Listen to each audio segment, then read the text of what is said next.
Hey everyone, Kenneth Ship here, Executive Director for Ujima Blues Foundation. I'm excited to be doing a continuing series on personal authenticity and talking to our staff and members that are involved with BluesGeek 2020. I'm joined here by my good friend from the Southeast's Beast, Krystal Wilkerson. Hey Krystal. Hey Kenneth, how are you? I'm doing pretty well. You doing fine? Good.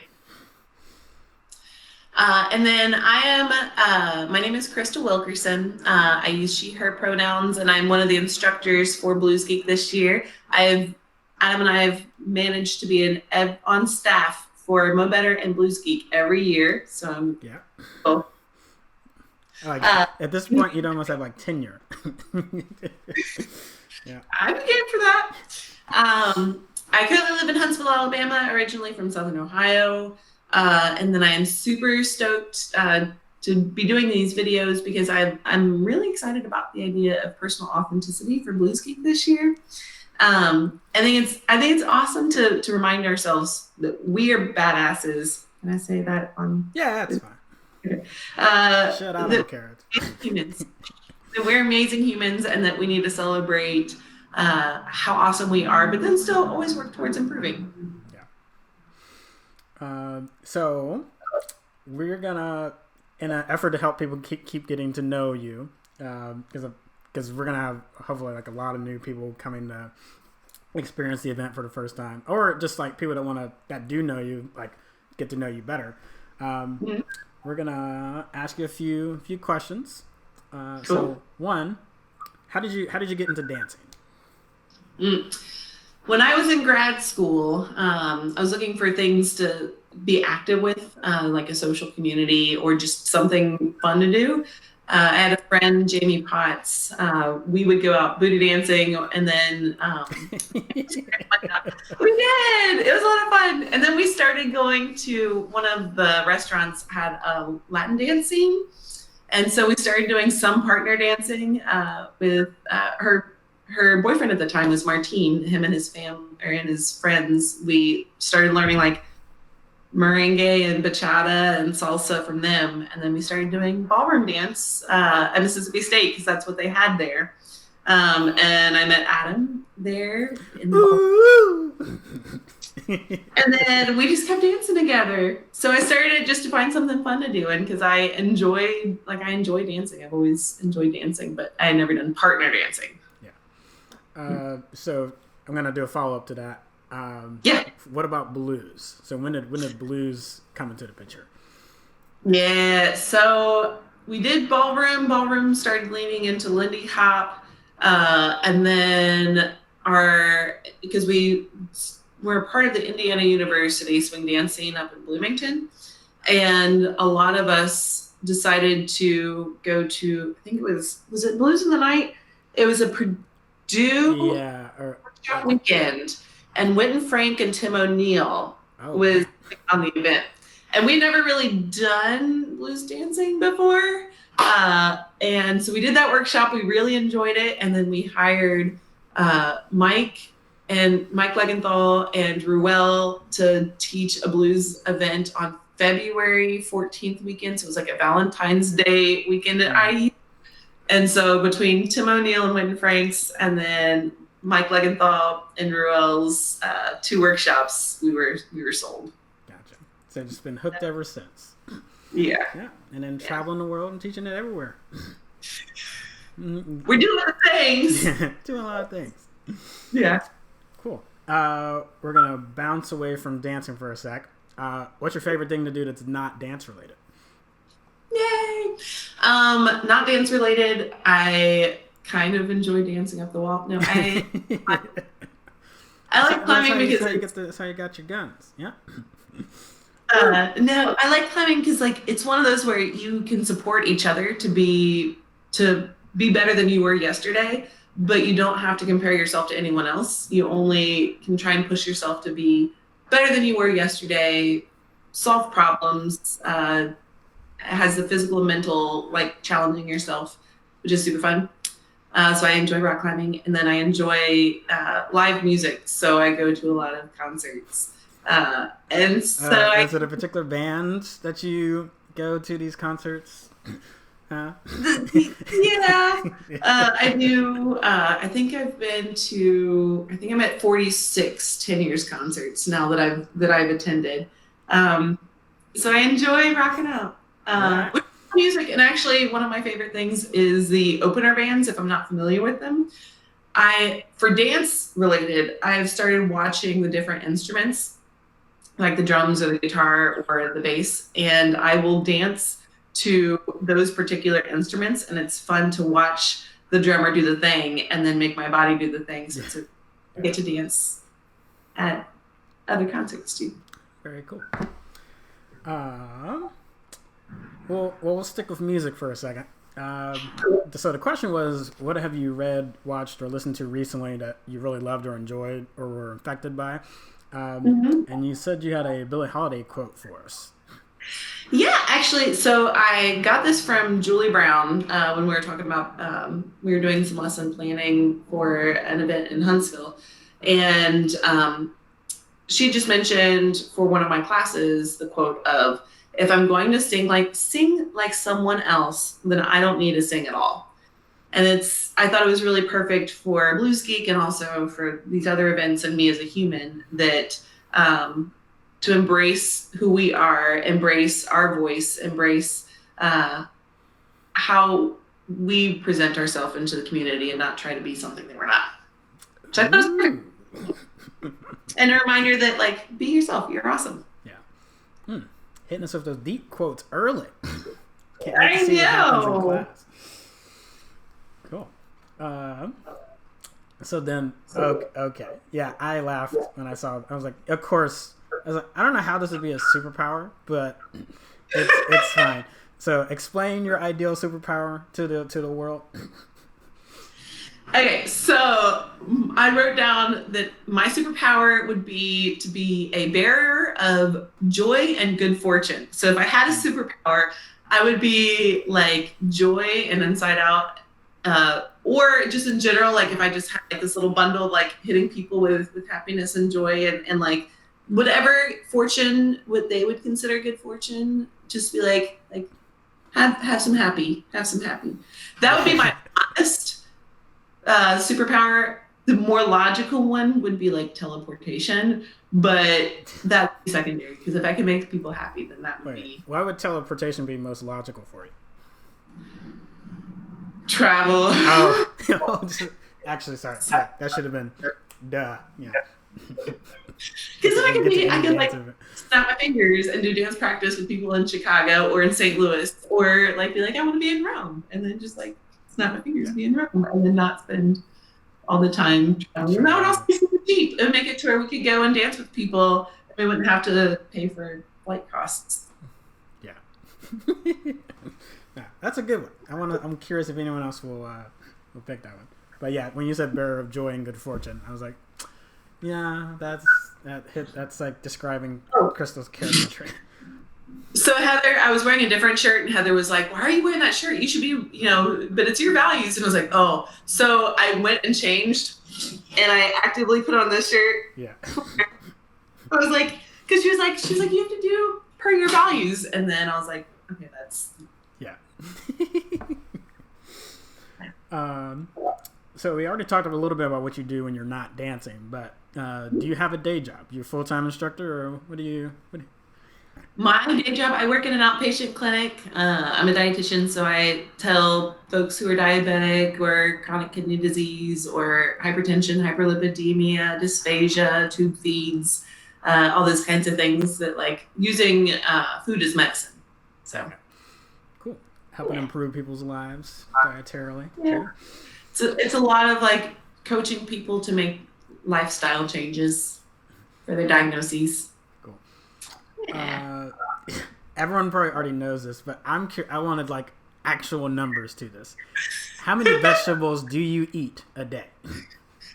So in the morning time, it is not uncommon for me to eat 2 huge cucumbers and a sleeve of peppers for breakfast with 2 egg whites. But it varies, like either like a mini bag of peppers or the 3-pack of peppers. So that's 5, like around maybe 5 vegetables for there. For lunch, it's usually like the frozen bags of like broccoli and stuff, the steamer bags. So my container is probably like 6 to 7 cups of just seasoned flavored veggies of sorts. Dinner varies. It is not uncommon for me to have a sleeve of peppers or a couple of cucumbers with like seasoning and eggs or whatever for dinner. But I'd probably say like maybe 5 to 6 cups of produce of some sort. Mm-hmm. And That's a little overkill for me. Like, I'm a rabbit. I'm a glorified rabbit. I know. Just all the and snacks, peppers. It's like that's why I like the other ones. Like, how many do you have on your person at any given time? I actually don't have any because I have to go to the grocery store. I ate through. I know. I ate through all of my cucumbers, all of the peppers, and the only thing I have is like a bunch of cabbage and lettuces and zucchinis. And I was like, that big heads of cabbage probably would be hard to hide on my person. But whenever I travel, I always have them in my bags. Mm-hmm. On the ready. Yeah, they're ready. I'm not going to starve.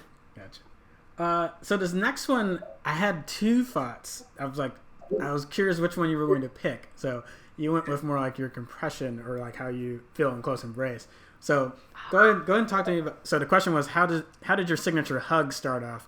Tell me about this one, but I am going to make you answer the other one. I think you know what I'm talking about. Go ahead. Okay. No, cool. With over time, Adam and I have workshopped in general, just like I've been working on types of compression because that was definitely not something that I was ever used to. So we've worked on a lot of like I've worked on like my compression, how I compress, how also I align my body to have an openness because I want to kind of like have my partner kind of squished into my heart. I want to try and like create not having that barrier, like it is me and them, but I want to try and like have it to be in us that we can share this thing together. Mm-hmm. So I have the physical of like, how do I compress? And then I also have the like metaphorical, I want to like just absorb, like just take you in, squish you into my heart. I don't know which to ask. So but yeah, that's what I was gonna say. Like that's definitely. I think anyone that's down to you would be like, oh my goodness, this close embrace is wonderful, right? And I think everyone's like, oh God, what's going on? Like, oh, so it's like achievement, achievement achieved, goal accomplished, whatever. Yeah. All right. Yeah. Now, so the signature hug it requires two people. Or no, I guess it requires three people, and a person in the middle, and it requires you and Adam. Okay. You know darn well what I was talking about. I didn't know that. So there's a Wilkerson, there's a Wampa Wampa Wampa. And so if there's an Adam and a Krystal and a person that we love in the middle, Adam and Krystal will come to the two sides of the person in the middle, and then you wrap your arms around, like I wrap my arms around to grab Adam, and Adam wraps his arms around to grab me, and then you squeeze, like you kind of like squish in a sandwich, and go whoompa, whoompa, whoompa. And it makes it to where the person that's in the middle, as if, they were my head, they get a compression of like a squeeze, squeeze, squeeze, while people are saying weird things like whoompa, whoompa, whoompa, as they're squished like a grilled cheese sandwich. Like a grilled cheese sandwich. But it's our Wilkerson love. It's a Wilkerson Wampa of love. Yeah, it's embarrassing. It makes me feel. No, I'm just kidding. I'm kidding. Okay. So we're gonna have you explain some photos for us. So okay. Cool. 1 second. I'm gonna share my screen with you. Dun, dun, dun, dun, dun, dun, dun.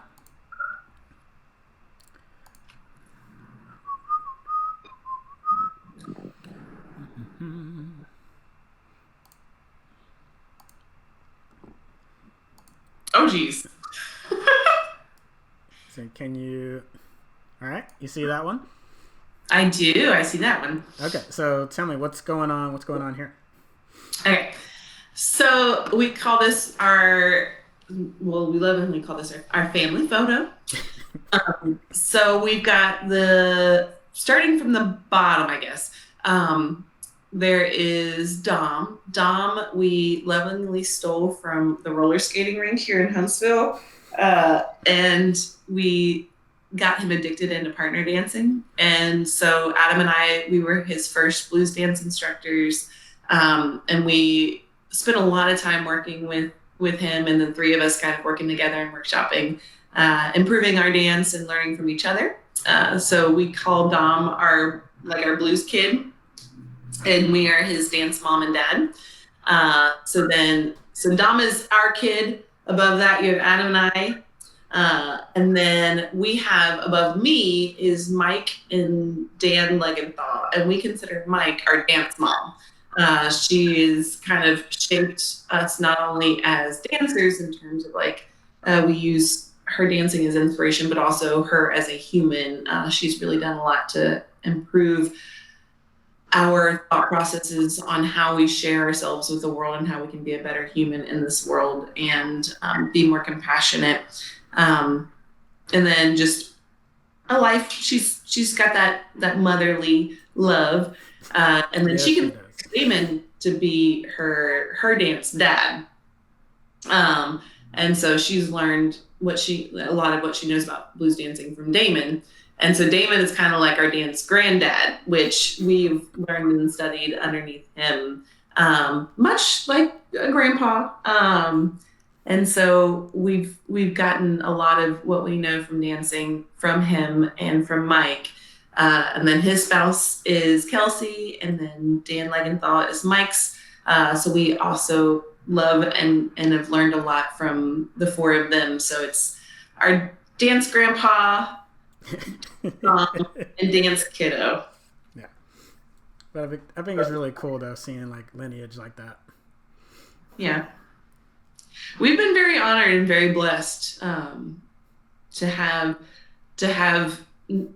such wonderful humans in our lives, as well as people that we use to challenge ourselves and grow. Yeah. All right. I have another one. So maybe you made Dance Grandpa mad, but I'm very curious. Reaction is great on this, but let's make sure everyone can see what is going on here. So yeah. What was going on there? Okay, so that was was that BluesGeek? 2018? The idiom comp? Yes. Yeah. Okay. That was prelims for the idiom competition, and we had just rotated partners, and I was super, super excited because I just rotated and got to Damon, and I was being ridiculous and hyper and be like, oh my God. And Damon was like a simmer down child. And on my forehead to just be like, chill, calm down. And then I was being hyper and expressive and a weird human. And I played along with the hand on my forehead as if I was being brain sucked. And I captured the reaction awesomely. Yep. Which words, we did a funky butt dance that was probably one of my absolute favorite funky butt dances ever, but it was quite entertaining. Yeah. Also, funnily enough, my brother used to do that same pose to me all the time because I would try to attack him and be obnoxious, and so he would palm me and keep me at arm's length to be like, stay away, child. Mm-hmm.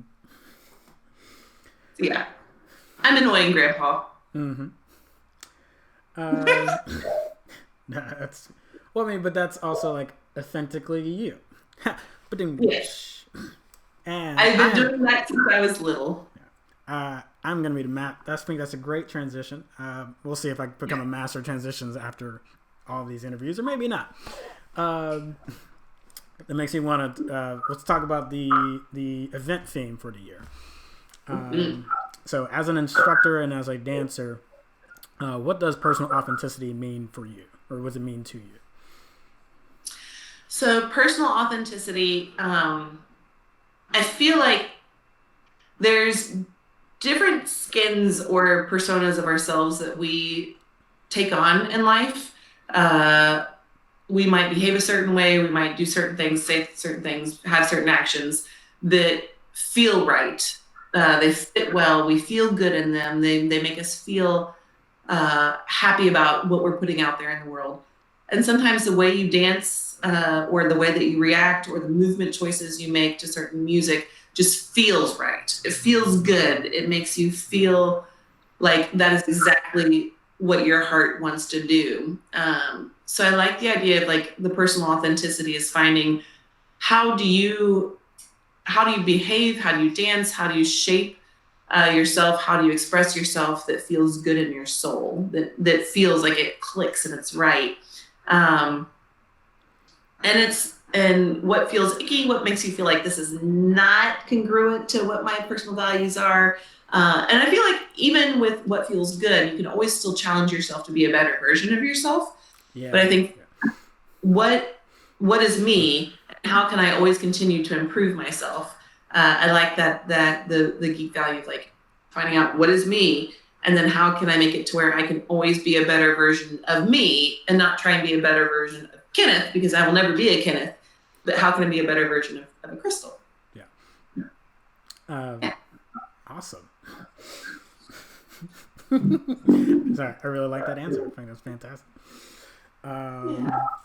So, springing off of that, hold on. Let's see, how do you deal or wrestle with this in your own practice time, or in comps, or in other spaces, other dance spaces?